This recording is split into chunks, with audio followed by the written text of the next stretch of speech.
Hey, everybody. Thank you for joining us on the Fair Compare Weekly podcast. My name is Rick Seeley. I'm the co-founder and CEO of FairCompare.com. This is episode number 37 of the video podcast. Let's see, that's what, a baker's dozen plus two other dozen. So hopefully you'll catch number 38 next week. We're going to chat a little bit about some news topics. I spent a bunch of time this morning chatting about TSA lines and what happened over the Memorial Day weekend. So we'll chat about that. We also have one of my favorite topics too, which is traveling with pets. I know our editor is really up on this particular subject, has been for several years, so we'll get an update there. We also have our event of the week. We talked last week about the Aventurist app. We have the Copa America soccer tournament, which is all across the United States. We'll talk a little bit about that. And then we'll also take a question from one of the customers at customer.service@faircompare.com. And joining me today is my partner in crime, our editor from the site at faircompare.com, Ann McDermott from California. Hey, Ann, how are you today? Well, I'm a little frazzled because I did indeed travel this Memorial Day weekend, and I'll tell you, all I can say is I'm really, really glad I went really, really early. Yeah, did you have long lines? I actually didn't. We actually went to the lake via car this weekend, so I had heard that Dallas was actually pretty good. LA wasn't too bad. Which airport did you go through? LA. And if you heard it wasn't too bad, perhaps you misheard. All I can say is I got there 2 hours before the flight, 4:30 in the morning, and the line was just unbelievable. Oh my gosh. Unbelievable. And it took at least an hour to get through. And I mean, it was like move an inch, stand, move an inch, stand. Our airline happened to send us an email a couple of days before saying get to the airport 2 hours early. And if an airline goes to that kind of trouble, do it. We really needed all that time, and yes, we were dead. No, we didn't want to get up that early, but I'll tell you, it was a heck of a lot better than missing the flight.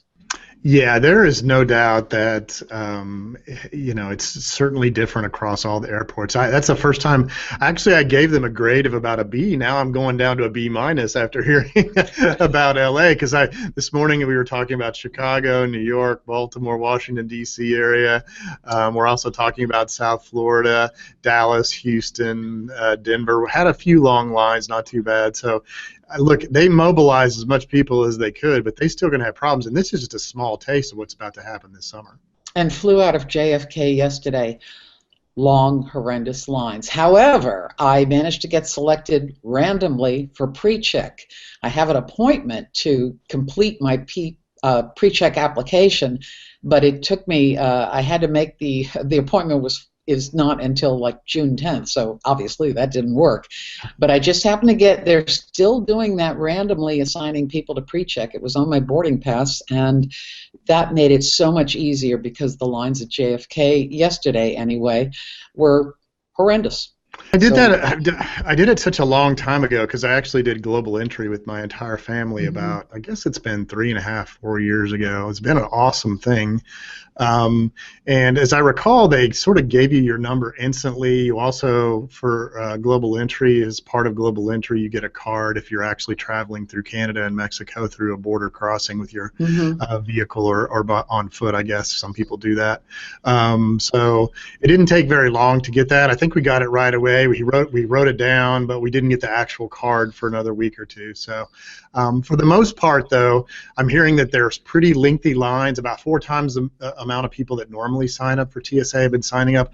It's no wonder. It's been on the evening news almost every evening the past, well, really week and a half or so. So, clearly there's problems across. I think they're saying that they're going to post the actual wait times on their website coming soon. They're going to do it on their app coming soon, so it won't be crowdsourced. So we'll have to see if they make some of these changes. We also talked about trying to get them to do some webcams, at least some ones that fuzz out some people so you can't see them, but you can at least see how long the lines are across the airport. It's all about good information and being prepared. If everybody was prepared, these lines would be a lot shorter.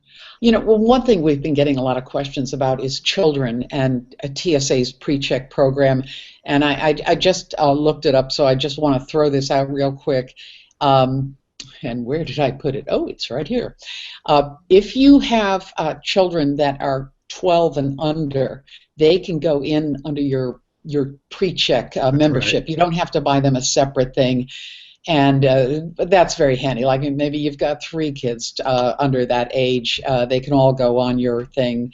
However, once they turn 13, they have to have their own membership. But if you've got little ones, it's even more of a money-saving thing at $85 for 5 years. So, Yeah, I know. My daughter, at the time we got it, she was 10 and a half or so. But mhm. she was going in at no cost before, but I had gotten mine earlier, and my wife and daughter, I wanted them to both get it, so they went ahead and got it both at the same time. Back then, the lines were a bit longer. It took almost a month and a half to get to an actual reservation. Sounds like they've gotten better at that, at least in some of the locations. Yeah. So, join pre-check, go to the airport early, do whatever you can. Well, look, I'm going to Europe later this year. I'm already preparing to get in line right now. So, That's so good. at least my wife is telling me I'm preparing right now. So I'm ready to roll. Excuse me. Well, I assume you're not going to be taking any pets to Europe with you, which is probably a good thing considering the Right. cost of transporting animals. But you have written about pets on planes. I have done a lot of research on it, and I've come to the conclusion that it's expensive, and it's better to own small pets than large ones. This is true. Great Danes are not going to fly with you in the cabin. Trust me on that. In fact, the pound weightage, it depends on the airline. I've seen anywhere from sort of 7 to 17 pounds or so, depending on which airline it is. Every one of them is different. Some of them won't carry pets at all. Right. And so you have to be really careful about which airlines it is. Now, well, remember the grand old days before the crash in 2008, 2009, when we actually had an airline only for pets. That That's right, airline Pet doesn't Air. exist. Yeah, Yeah, that doesn't exist no. anymore. A lot of people, when they do carry their pets, they're doing it by car. But if they're doing it by air, it's not a big one. And if you have to check your pet, with special checking privileges, we've had issues with pets being checked outside the cabin. Well, there's all kinds of changes, and for some reason, pet carriage seems to be an area where they just constantly change the rules on you. So you mentioned how some airlines, only allow the small ones in the cabin. Some don't take pets at all. More and more airlines that I'm seeing are only taking pets in the cabin, nothing in cargo, possibly because of bad publicity when a pet dies, and it does happen. Although the airlines successfully carry, thousands of pets each month, but hey, stuff happens. But it can be very expensive, and a lot of airlines are switching over to, yes, they will take pets in cargo, but it may not necessarily be in the cargo hold of your flight. It may be a different one. So and can you imagine having to Oh go gosh. back to the airport to get an animal after you've already landed for a few hours? I mean, oh my. So I guess what I want to say is, when you make your reservation, and every pet has to have a reservation, whether they're in cargo, whether they're in the cabin, they all have to have reservations, and you have to do it by phone. Make sure you find out, what the rules are. If the animal is going to land, with you on your flight, it can be a beast. I was pet babysitting a couple weeks ago, so you can get people like me to actually babysit your pet. So That would really, be I think interesting. I agree with you, Ann. It's sort of it's one of these things where you really need to look at all the facts. We've written about it extensively. Check out some of those articles, and then make a decision on what you want to do. Yeah, and as I always say, some pets may not want to go anywhere, and if you don't have to bring them, you might really consider leaving them home with a pet sitter. Just a thought. I'm available. Great. So let's chat a bit about the event of the week. My office, I'm sitting here across from me with a new Messi jersey that I bought at an auction for one of my friends who loves soccer. So we've got football/soccer, depending on how you talk about it. But in the U.S., it's soccer. So we have the Copa America event that's made it to our Adventurist app. You can download that on both iTunes and the Google Play Store on your smartphone. And it looks like, just like some of those other crazy matches, it's across many cities across the country. It looks a little bit like the Sweet 16, Final Four sort of matches. 32 matches, 10 cities, 16 teams. So definitely check that out. Right in sort of pre-Olympic neighborhood right here. Yeah, it looks like it's there's a number of venues in California. There's also Florida, Orlando, Seattle, the Philadelphia area, down in Texas, in Houston, and I mean it's all over the place. East Rutherford, New Jersey, which is very close to New York City, as we know, and this whole thing takes place from June 3rd to June 26th. So fans out there, first of all, check out our Adventurist app, but if for some reason soccer, football does not appeal to you, oh boy, we've got millions of other things that you'd like to see. I know it. I'll have to tell my funny football story. I'm a big fan of the EPL, the English Premier League, and this year I used to tape them all and watch them late on Sunday, sort of scanning through all of them. And then, but the winner this year was Leicester City. But I remember last time we were in London, my daughter kept calling it Leicester City and Leicester Square, and everybody in London was like, "What are you talking about?" So LEI actually doesn't stand for lie. It's Leicester. So check out Leicester Square when you get to London sometime. But I love football, and I wish they were coming to the Dallas area. And I know that my business partner, who's been around for many years, he's into this as well. So check out the Adventurist app. It'll show you how to get airfare to those particular cities at the cheapest price, and have fun with some of those events. Clearly, they'll be on TV as well, so if you can't make it there, catch them on TV as well. And now we have a question from a customer. This is from Andrew, who enjoys listening to you, Rick, on NPR. And he and a friend are planning about a month-long trip to Europe. And this is going to be in early September through early October. And they want to start in Zagreb, Croatia, and end up in Naples, Italy. And he's got a couple of questions about this. Is it better to have a round-trip ticket to and from Zagreb, or go one way over and then back the other way, like go first to Zagreb and come home to Naples? He also wants to know, do cheap airlines fly between Naples and Zagreb? He also wants to know where he should depart. His local airport would be Appleton or Green Bay, and then the next biggest is Milwaukee, and it strikes me that Chicago, if he can do it, which is the next biggest down, I don't know, is that like 100, 150 miles away? Yeah. That might be the best thing to do, but you're the expert, so so let's chat about this. Here's some good news, right? So apparently, I guess it's Andrew, right? Andrew's going in September. The prices dropped dramatically into August into Europe, and prices have been dropping to Europe. A lot of that has to do with fuel surcharges. Excuse me, they don't call them that anymore, and they call them carry-imposed charges, have gone down recently. And the thing is that both Zagreb and Naples aren't huge destinations where you can fly, for example, nonstop. So you're going to connect into one of the major cities.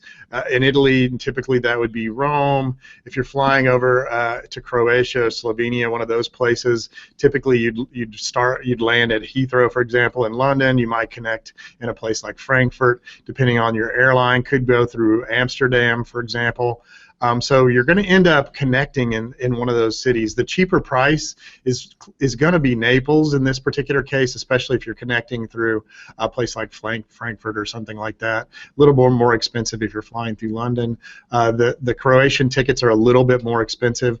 Now, I might just, if I was Andrew and I was doing this trip for a month, I might fly into some place like for example, Rome, or maybe even someplace like Vienna, or even it depends on where you're going to start off your trip.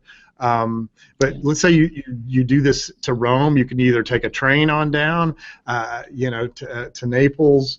In some cases, it's not that far from Rome to Naples.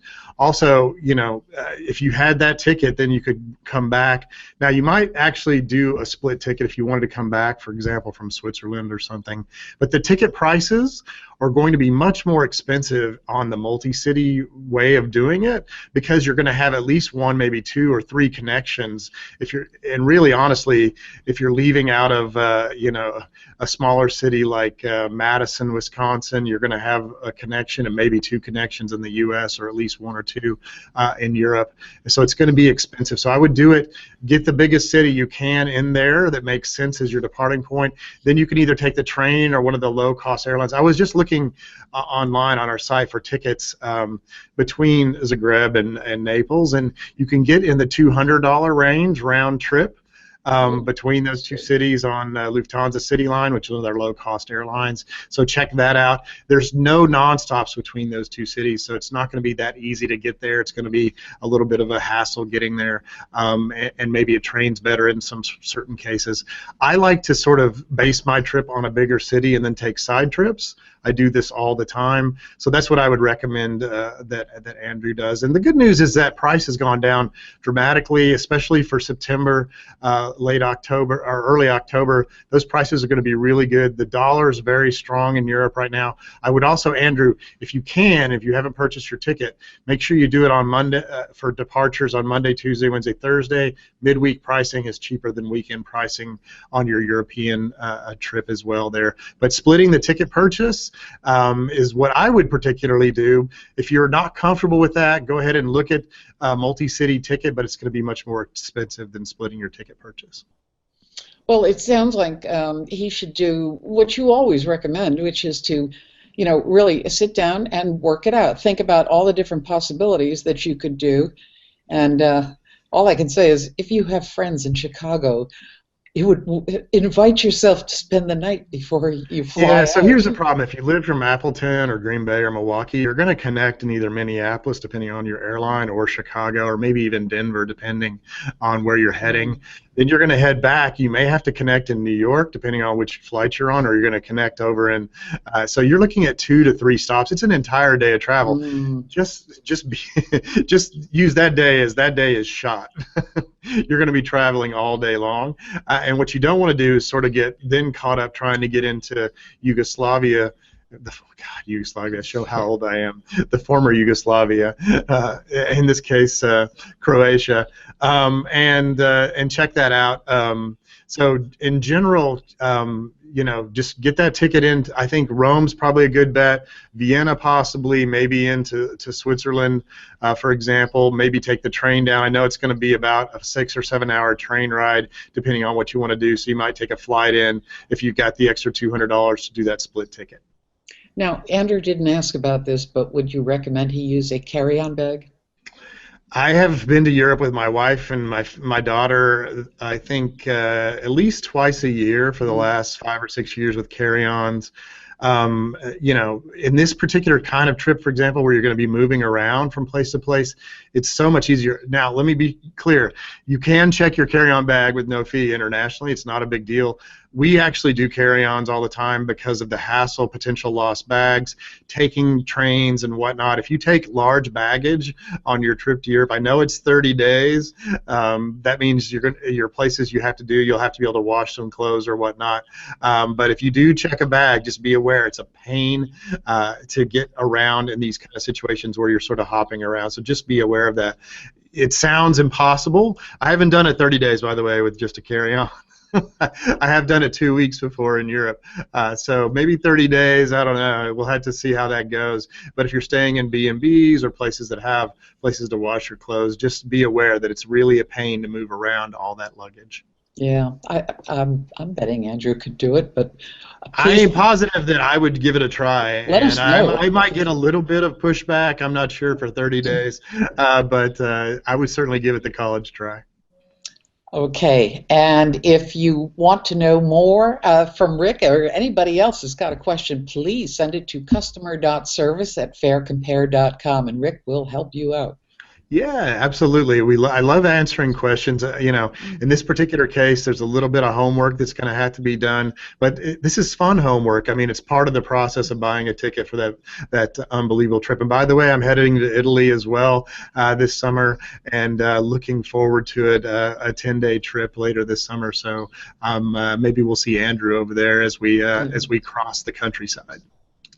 And if you have if you'd like to go someplace spectacular but don't know where to go, by all means, check out our Adventurist app. That's really cool. Yeah, it's cool. I know we're up to about 190 events now, so check that out. And by the way, you can catch our next video podcast on iTunes, Stitcher, SoundCloud. And again, if you have any other questions, send them to customerservice@faircompare.com, customer.service@faircompare.com. Thanks for watching the video podcast, and we'll catch you on number 38 on the backside. Talk to you soon, Ann. Bye-bye.